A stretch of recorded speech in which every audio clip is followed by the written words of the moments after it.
And gold buyers, మీ కష్టాల్లో నమ్మకమైన మీ ఆత్మీయ నేస్తం.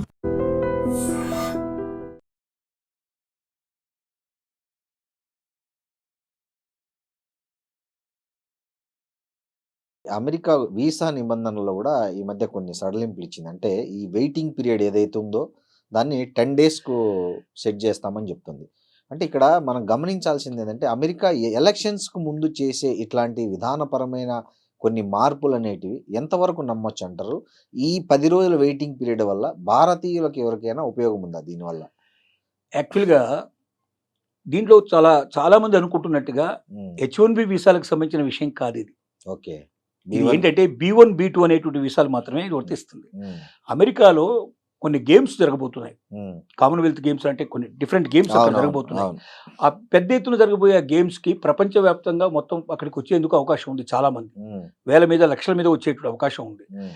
ఈ వచ్చేటువంటి వాళ్ళకి ఇప్పుడు ఉన్నటువంటి వీసా నిబంధనల ప్రకారంగా చూసుకుంటే 6 మంత్స్ పడుతుందో, 1 ఇయర్ పడుతుందో తెలియని పరిస్థితి వాళ్ళకి ఆ పీరియడ్ వచ్చేటువంటి అవకాశం లేదు ఇప్పుడు. హ్మ్. అంటే స్లాట్ వచ్చే అవకాశం లేదు. వీసా స్లాట్ వచ్చే అవకాశం లేదు. అందుకోసం ఏం చేసిందంటే B1, B2 వీసాలకు మాత్రమే ప్రత్యేకంగా రిలీజ్ చేసినటువంటి ఆర్డర్ ఇది. ఓకే. 10 డేస్‌లో ఇంటర్వ్యూ. ఇది ఏంటంటే హ్మ్. ఇప్పుడు $180 కడితే మామూలుగా ప్రాసెసింగ్ ఫీజు లోపల హ్మ్. ఒక అప్లికేషన్ మూవ్ అవుతుంది. అవును. అంటే మన వీసా అప్లికేషన్ మూవ్ అవుతుంది. అవును. దీనికి తోడుగా ఒక $750 ఎక్స్ట్రా కట్టినట్టయితే హ్మ్. 10 డేస్ లోపల హ్మ్. దాన్ని మూవ్ చేసే అవకాశం ఉంది. అంటే ప్రియారిటీ బేస్ లోపల ముందుకు తత్కాల్ తీసుకొస్తారు. టైపులండి. అనౌన్స్ చేస్తుంది. అంటే వీసా డేటు అనౌన్స్ చేసిస్తారు, స్లాట్ డేట్ ఇచ్చేస్తారు. అవును. ఆ స్లాట్ డేట్లో అటెండ్ అయితే వాళ్ళు మిగతావన్నీ ప్రాసెస్ అంటే దీనికి కూడా ఏంటి కండిషను వాళ్ళ సంబంధించినటువంటి వెట్టింగ్, సోషల్ మీడియా వెట్టింగ్ అంతా ఉంటుంది. హ్మ్. అంటే సోషల్ మీడియానంతా వాళ్ళు చెక్ చేస్తారు. హ్మ్. దాంట్లోపల పర్ఫెక్ట్‌గా ఉన్న పర్సన్ అనుకుంటేనే హ్మ్. వాళ్ళు అలో చేస్తారు. ఈ వీళ్ళకి మాత్రం అవకాశం కల్పిస్తారు.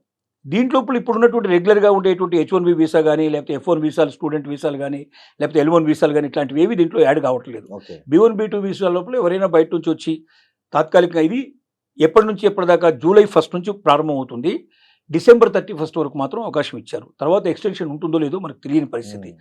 చాలామంది పొరపాటు పడి ఏమనుకుంటున్నారంటే ఇక మనకు H1B వీసాలు వచ్చినట్టే లెక్క 10 డేస్ లోపల $750 కట్టేస్తే అనేటువంటి భావనలో ఉన్నారు. ఇది కరెక్ట్ కాదు. అమెరికన్ లోపల ఎంబసీ వాళ్ళు అక్కడ మనకు ఇక్కడికి ఎంబసీకి పంపించినట్టు ఇన్ఫర్మేషన్స్ కానీ, లేకపోతే వాళ్ళు రిలీజ్ చేసినటువంటి ఏదైతే ఉన్నాయో ఆర్డర్స్ ఉన్నాయో వాటి ప్రకారంగా పరిశీలిస్తే ఇది ఓన్లీ B1, B2 వీసాలకు మాత్రమే పరిమితం అనేది చాలా క్లారిటీగా చెప్పారు. అయితే కొన్ని ఎమర్జెన్సీ వీసాలు ఇంతకుముందు ఉండేవి. అంటే ఇప్పుడు కూడా ఎమర్జెన్సీ వీసాలు ఉన్నాయి. ఎమర్జెన్సీ వీసాకు దీనికి తేడా ఏంటంటే ఎమర్జెన్సీ వీసా ఏంటంటే మామూలుగా మనం ఏదైనా ఒక వీసాకు అప్లై చేసుకున్న తర్వాత అనుకోకుండా అంటే మనకు స్లాట్ కూడా బుకింగ్ అవుతుంది. స్లాట్ బుక్ అయిపోతుంది. అంటే పలానా రోజున మీకు స్లాట్ ఇస్తున్నాం 3 నెలలకో, 6 నెలలకో మీకు స్లాట్ ఇస్తున్నాం అని స్లాట్ అనౌన్స్ చేసిన తర్వాత అప్పుడు ఏం చేస్తారంటే అనుకోకుండా ఒకవేళ ఏదైనా అక్కడ ప్రాబ్లమ్ వచ్చింది. అంటే ఇప్పుడు మదర్ ఇక్కడ ఉంది, చిల్డ్రన్ అక్కడ ఉన్నారు, హ్మ్. లేదా హాస్పిటలైజ్ అయిపోయారు, ఎవరైనా చనిపోయినారు, ఇట్లాంటి పరిస్థితులు ఏమైనా ఎమర్జెన్సీ జరిగినప్పుడు హ్మ్. అలాంటప్పుడు ఏంటంటే స్లాట్‌ను ముందుకు జరుపుకోవడానికి అవకాశం ఉండేది ఎమర్జెన్సీ హ్మ్. Visa system. హ్మ్. అంటే దాంట్లో ఆ డేట్స్ చేంజ్ చేసుకోవచ్చు. ఓకే. కొంత అదేదో ప్రిస్క్రైబ్డ్ ఫీజు కట్టేసేసి హ్మ్. మాకు ఇలాంటి ప్రాబ్లం వచ్చిందని డాక్యుమెంట్స్ అన్ని కూడా దానికి యాడ్ చేస్తే దాని ప్రకారంగా దాన్ని ముందుకు తీసుకొస్తారు. 6 నెలలు దాన్ని 3 నెలలకో, 1 మంత్‌కో, 15 డేస్‌కో తీసుకొచ్చేసి తొందరగా వాళ్ళు వెళ్ళడానికి ఒక అవకాశాన్ని కల్పించేది. అది ఎమర్జెన్సీ వీసా. ఇది ఎమర్జెన్సీ వీసా కాదు ఇది. ఇది ప్రత్యేకంగా టూరిస్ట్ వీసా. టూరిస్ట్ వీసా లాంటిది ప్రత్యేకమైన పరిస్థితుల్లో B1, B2 వీసాలకు మాత్రమే ఇది పరిమితం అవుతుంది. చాలామంది ఈ రకమైన ఆలోచనల నుంచి బయటికి రావాల్సిన అవసరం ఉంది. ఎందుకంటే మొత్తం సోషల్ మీడియాలో అంతా అయిపోయింది, మీకు 10 రోజుల్లో వీసా వస్తుంది, 10 రోజుల్లో వీసా వస్తుంది, బాగా వస్తుంది, విపరీతంగా వస్తున్నాయి. హ్మ్. అది చూసుకొని చాలామంది మోసపోతున్నారు. హ్మ్. మోసపోవాల్సిన అవసరం లేదు. క్లారిటీగా విషయం క్లియర్‌గా ఉంది. చాలామంది ఎవరు కూడా ఆ రకమైన ఆలోచన చేయరు. ఇప్పుడున్నటువంటివి ఏవైతే ఉన్నాయో మిగతావన్నీ అటు యాజ్ ఇట్ ఈస్‌గా ఇప్పుడున్న పరిస్థితులే. ఇంతకుముందున్న పరిస్థితులే అట్లా కంటిన్యూ అవుతాయి తప్ప పరిస్థితుల్లో ప్రస్తుతం మాత్రం ఏం చేంజ్ లేదు.